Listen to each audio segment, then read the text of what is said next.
Shalom, selamat pagi jemaat dikasih Tuhan. Kembali kita berjumpa dalam renungan pagi. Mari pagi hari ini kembali saya mengajak kita semua untuk merenungkan firman Tuhan.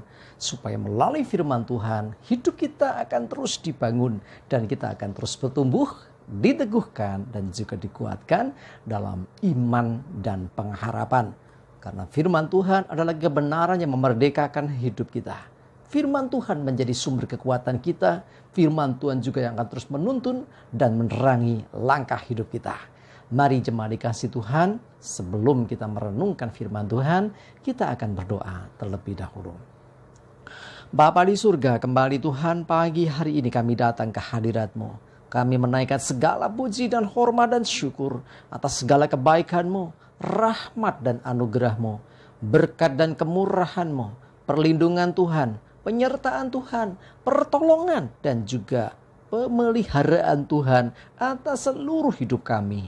Terima kasih ya Tuhan. Dan pagi hari ini kembali kami mau merenungkan firman-Mu. Mari Tuhan singkapkan dan nyatakan kebenaran firman-Mu atas kami semua. Dan Roh Kudus urapilah kami ya Tuhan, sehingga kami bisa menangkap pesan-Mu dan juga mengerjakannya dalam hidup kami. Terima kasih ya Tuhan, di dalam nama Tuhan Yesus kami bersyukur dan berdoa. Amin. Mari jemaat dikasih Tuhan, kita akan renungkan firman Tuhan yang kali ini saya ambilkan dari Kisah Para Rasul 1 ayat 8 dan 9. Saya bacakan. Tetapi kamu akan menerima kuasa kalau Roh Kudus turun ke atas kamu. Dan kamu akan menjadi saksiku di Yerusalem dan di seluruh Yudea dan Samaria dan sampai ke ujung bumi.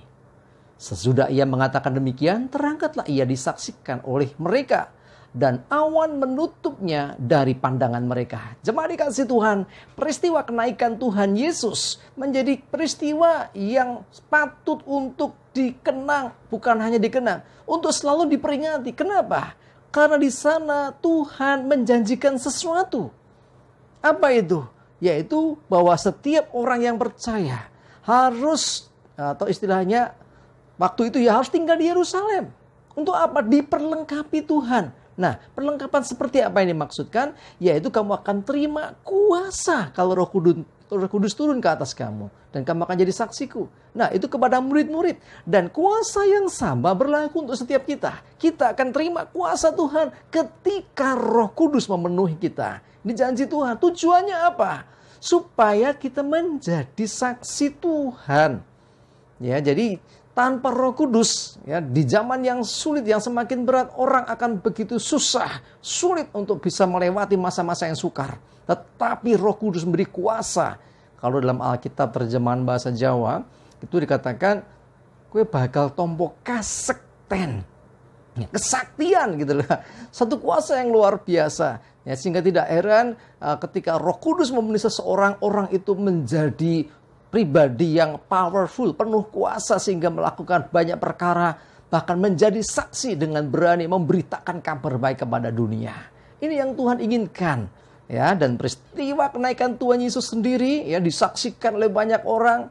Ya, selalu saya sampaikan bahwa perkara itu dianggap sah, ya, peristiwa itu dianggap benar ketika ada saksi dan bukti. Ya, saksinya jelas ada begitu banyak. Ya, murid-murid menyaksikan bagaimana dia itu naik ke atas, ya, sampai ditutup oleh awan, tidak kelihatan lagi. Ya, lalu ya ada lanjutan saudara baca, malaikat mengingatkan bahwa dia akan datang kembali. Nah, inilah yang juga dinantikan oleh gereja Tuhan, bahwa dia akan datang kembali seperti waktu dia naik. Artinya, kalau zaman dahulu Yesus datang ke dunia pertama kali dengan lahir di Bethlehem, tetapi kedatangan yang kedua dia akan turun dari atas, bukan lahir lagi sebagai bayi. Ya, tetapi dia akan turun seperti waktu dia naik. Nah, ini sedang dinantikan saudara. Dan kita bersyukur mengenal kebenaran ini. Sehingga kita pun menjadi orang-orang yang akan istilahnya menantikan itu.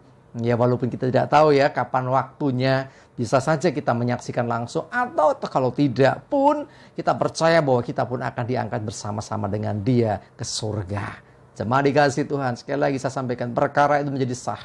Dan dia akui kebenarannya ketika ada saksi dan bukti. Bukti kubur kosong, bukti ada kain kafan yang sudah tidak ada jenazahnya lagi, bukti banyak sekali. Bahkan saksinya juga banyak sekali. Coba lihat lagi firman Tuhan dalam 1 Korintus 15 ayat yang ke-6. Saya bacakan. Dan sesudah itu ia menampakkan diri kepada lebih dari 500 orang saudara sekaligus. Kebanyakan mereka masih hidup sampai sekarang. Tetapi beberapa di antaranya telah meninggal. Ini zaman dulu ya. Artinya zamannya Rasul Paulus. Ya, ketika dia menuliskan surat kepada jemaat di Korintus. Ya, lebih dari 500 orang. Yesus menampakkan diri, menyatakan dirinya bahwa dia bangkit. Dan kemudian tadi kita sudah baca bahwa Yesus benar-benar bangkit. Dan akhirnya Yesus benar-benar naik ke surga. Karena ada saksinya. Nah, jemaat dikasih Tuhan. Apakah lagi yang membuat kita ragu?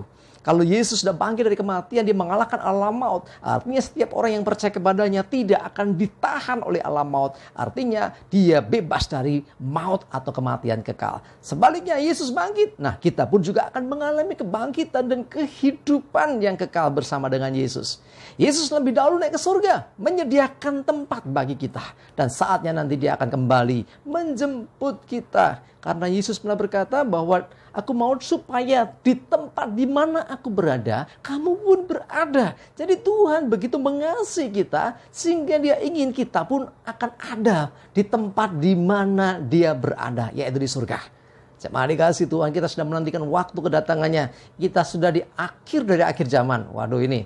Ya, jadi artinya waktunya tidak lama lagi. Tanda-tanda zaman sudah menjelaskan itu. Walaupun memang Yesus tidak pernah menetapkan, menuliskan atau menyatakan langsung waktunya kapan, tanggal berapa, hari apa. Bukan itu lagi. Tetapi Yesus sudah mengatakan bahwa aku datang segera.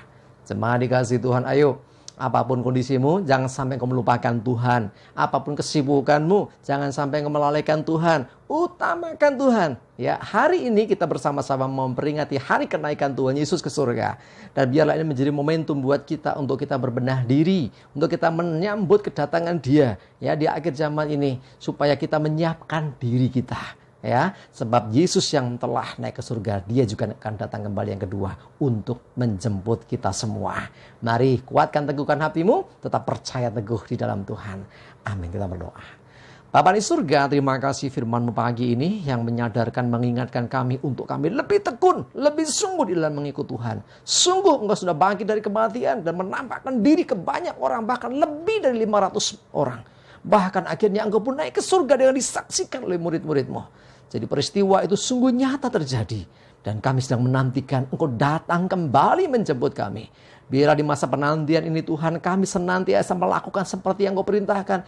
Yaitu kami menjadi saksi-Mu di dalam pimpinan Roh Kudus. Memberitakan kabar baik kepada dunia. Bersaksi kepada dunia tentang Engkau Tuhan Allah yang berkuasa. Terima kasih ya Tuhan.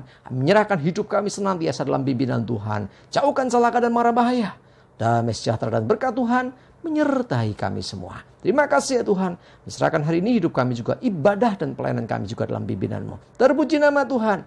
Dalam nama Tuhan Yesus kami bersyukur dan berdoa. Amin. Mari jemaat dikasih Tuhan, semangat terus. Maju terus dalam iman dan pengharapan. Selamat beribadah. Tuhan Yesus memberkati kita semua. Amin.